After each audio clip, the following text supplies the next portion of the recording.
নাহমাদুহু ওয়া নুসাল্লি আলা রাসূলিহিল কারীম আম্মা বা'দ। প্রিয় রোজাদার মুসলিম ভাই বোনেরা, রমজান মাসে আমরা সকলেই চেষ্টা করি যেন বেশি থেকে বেশি সওয়াব অর্জন করতে পারি।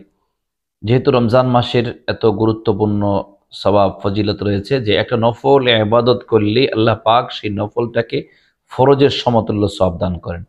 আবার একটা ফরজ ইবাদত করলে আল্লাহ পাক সেটাকে মিনিমাম 70টা ফরজের সমতুল্য পরিমাণ সওয়াব দান করেন। এজন্য আমরা অবশ্যই চেষ্টা করি রমজান মাসে বেশি থেকে সওয়াব বেশি অর্জনের। তো এক্ষেত্রে আরও একটা অন্যতম পদ্ধতি হলো যে একজন রোজাদারকে ইফতার করানো। সহিহ ইবনে খুজাইমা এর মধ্যে এসেছে, রাসূলুল্লাহ সাল্লাল্লাহু আলাইহি ওয়াসাল্লাম বলেন, মান ফাত্তারা সাইমান কানা মাগফিরাতান লিযুনুবিহি ওয়া ইতকি রাকাবাতিহি মিনান নার। যে ব্যক্তি একজন রোজাদারকে ইফতার করাবে, এই ইফতার করানোটা তার কি হবে?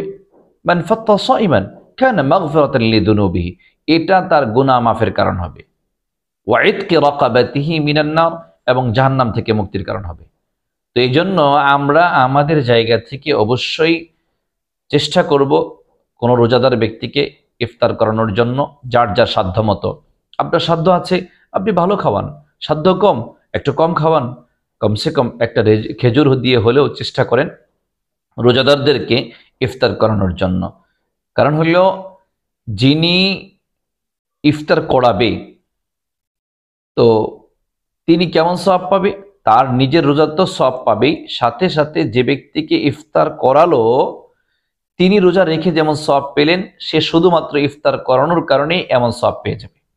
এ কারণে আমরা আমাদের জায়গা থেকে অবশ্যই রোজাদারদেরকে ইফতার করাবো, এবং বিশেষ করে যারা যত বেশি তাকওয়াওয়ালা, যারা যত বেশি পরহেজগার, যারা যত বেশি আল্লাহ ভীরু বা আল্লাহ পাকের দ্বীনের সাথে সম্পর্ক রাখে, এমন ব্যক্তিদের প্রতি বিশেষ গুরুত্বের সহকারে ইফতার করাবো।